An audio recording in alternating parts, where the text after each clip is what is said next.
and they started looking for appropriate bodies upon which this body of a super teacher can be imposed upon. So people gathered around him, enormous wisdom and sense. So Khalil Gibran said about Jiddu Krishnamurti, when I walked into the room, so just those 5 Saturday afternoons, an hour and a half, that much impact he had on me.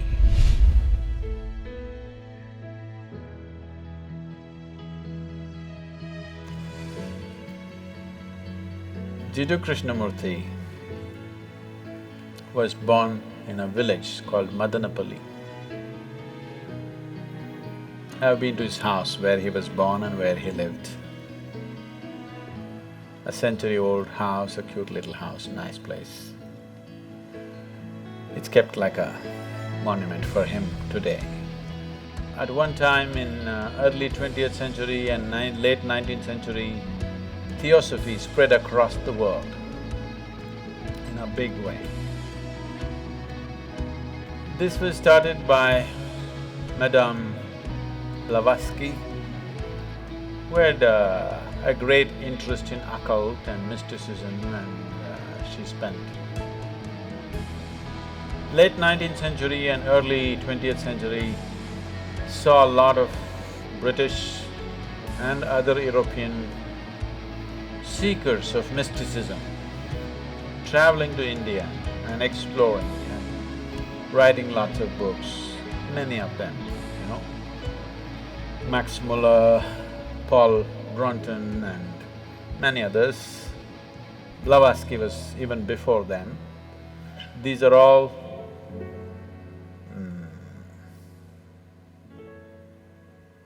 explorers of mysticism. It was, in those days, not like going to some place to learn, it was an adventure that you really have to take off on a horseback and go to a strange country, battle all kinds of things, try to meet the right kind of gurus, and it was a whole adventure. So they put themselves through all this. Madame Blavatsky traveled to all kinds of places. She went to Tibet, she went to India, and then she came down to Tamil Nadu and set up the Theosophical Society out there, which still is there. And then their dream became to produce a perfect being project. Then they unearthed this information. I don't know to what extent they went, but actually, in the yogic lore, in the tradition, there was a yogi by the name Sunira. Sunira saw that human consciousness could be evolved if you produce a perfect human being who could render this to all sorts of people. In a way, he comes from the tradition of Shiva. Somewhere it's his dream to build another being like that. He wants to build a living Shiva once again, a perfect teacher for the world, who is completely multidimensional, not this kind of teaching or that kind of teaching. As Shiva explored the whole human consciousness and human body in every possible way, he wants that kind of a living being. So he started building the energy body for that kind, and then he believed that he could build a physical body on top of that and let him loose in the world with a lifespan of a few hundred or thousand years, so that he will transform the whole world by the time his time is done. So he started working on this project. And of course he died unfulfilled.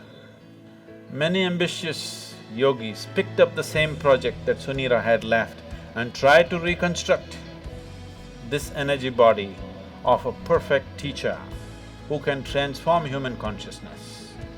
So, Madame Blavatsky, Leadbeater and Annie Besant, who came together to power this Theosophy movement across the world,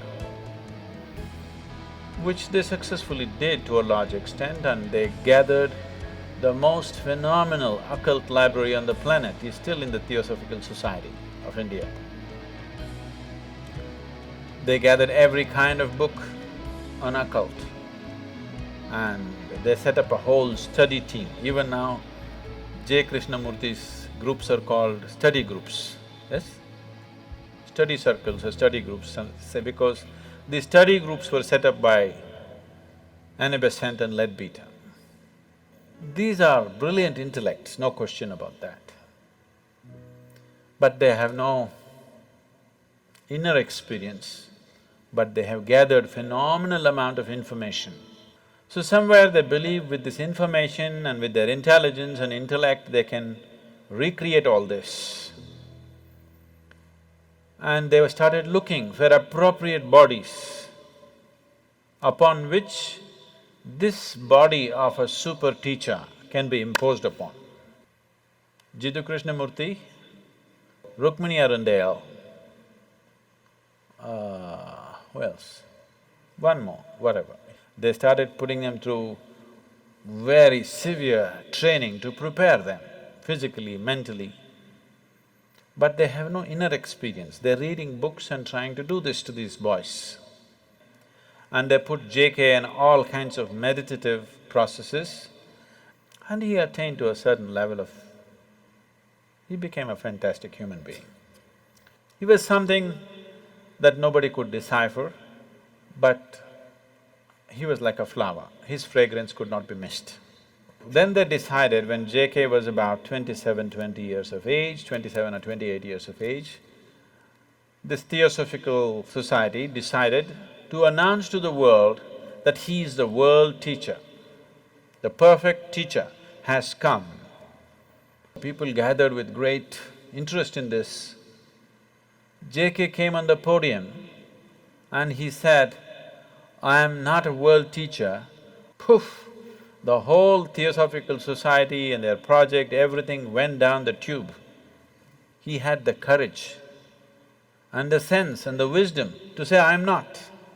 Most idiots would have said, "Yes, I am the world teacher, I am the reincarnation of Buddha and Jesus and everything." Most idiots would have done that. He had the sense and the wisdom and the vision to say that I am not this nonsense that they're trying to make me out of. And JK came out of Theosophy and he started speaking. He's a brilliant speaker. So people gathered around him, enormous wisdom and sense. So when he spoke, people sat rapt. Quite magical, the way he speaks. You know, somebody was talking to me, when I was just 17, 18 years of age, someone was talking to me, JK study circles, it was fashionable.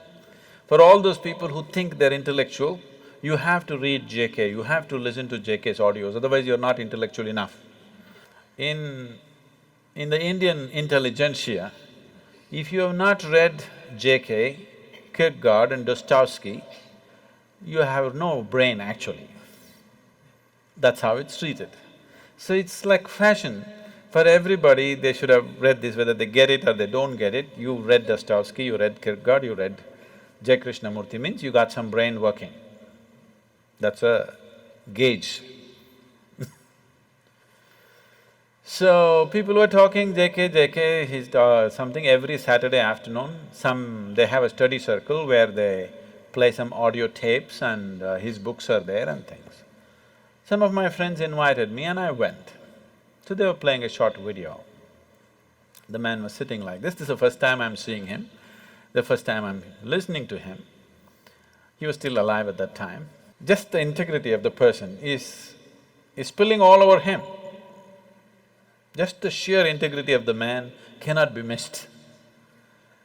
So, I didn't do much reading, I heard a few audios and watched a few videos. I enjoyed him, but I was too wild to listen to anybody. I had no time for anything. Life was calling me all the time. So I had no time to listen to my parents or my teachers or JK or IJ or XYZ, you know I had no time for anything, so I left the study circle and went on. Maybe I attended this for about 5 weeks, I remember very well. It was about 5 weekends I went there, every Saturday afternoon, just for about an hour and a half.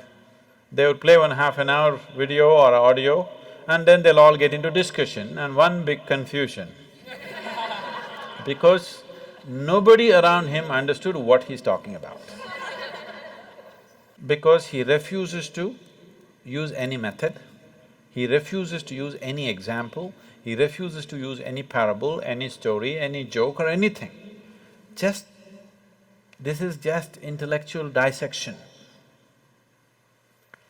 This is called as Gnana Marga. This is pure Gnana Marga. Gnana means the way of the intellect.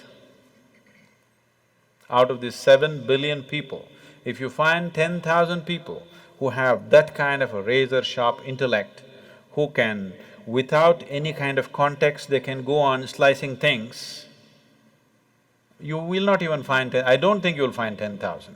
Maybe you'll find 1,000 people. And those 1,000 people may not be interested in the spiritual process, they may be trying to slice through the stock market, they may be trying to slice through something else. So, around JK, everybody could feel the man is special, but nobody could get what he was talking about, because he refused to play the role of a guru, he refused to initiate anybody into anything, he refused to give any kind of method, any kind of process. He said it anyway happen. It is true. Anyway it will happen. But maybe after 1,000,000 lifetimes. So if you're in a hurry, either you must have that kind of an intellect, which is rare, or you must be willing to use the other faculties that you have of body, energy, emotion, all these things. He went driving on one wheel of his car. He is good at it, but nobody else could get to do it. Fantastic human being. When he was there was a fragrance, when he's gone, only books, because there's no living process. So Khalil Gibran said about J. Krishnamurti, when I walked into the room, JK was sitting and Khalil Gibran went to meet him. He said, when I walked into the room, I walked into a wall of love. It just hit me in the face. See, you would never associate JK with love. He's not a loving man. That's not how he looks. He's like this. He definitely doesn't look loving, but he's very loving. His energies are absolutely compassionate, but his words are like knife. So, people felt something, but they couldn't figure what it is. They couldn't get a hold on it because he wouldn't give a hold. He said, if you hold it, you may get stuck with this, so don't hold. If there were millions of razor-sharp minds in the world, that would have been a fabulous way to do things. But in today's world, in the existing way the humanity is, the way people's intellects are entangled in 1,000,000 things, that method is just not going to get anybody anywhere. It's a beautiful process, but there must be people who can digest it, isn't it? So, J. Krishnamurti was like a flower. His fragrance was felt when he was alive, and that's all. His words are good. If you want to kind of use it as an intellectual exercise to drop a few things, they could be useful, brilliant. His intellectual brilliance just comes out every moment of his life.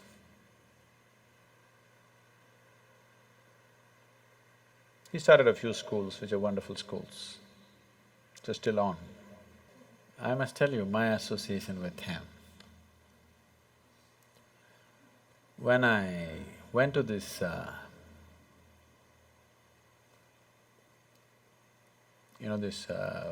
weekends for 5 Saturdays, Saturday afternoons, an hour and a half, that's my exposure to him. And one day he spoke about education. And it really gripped me.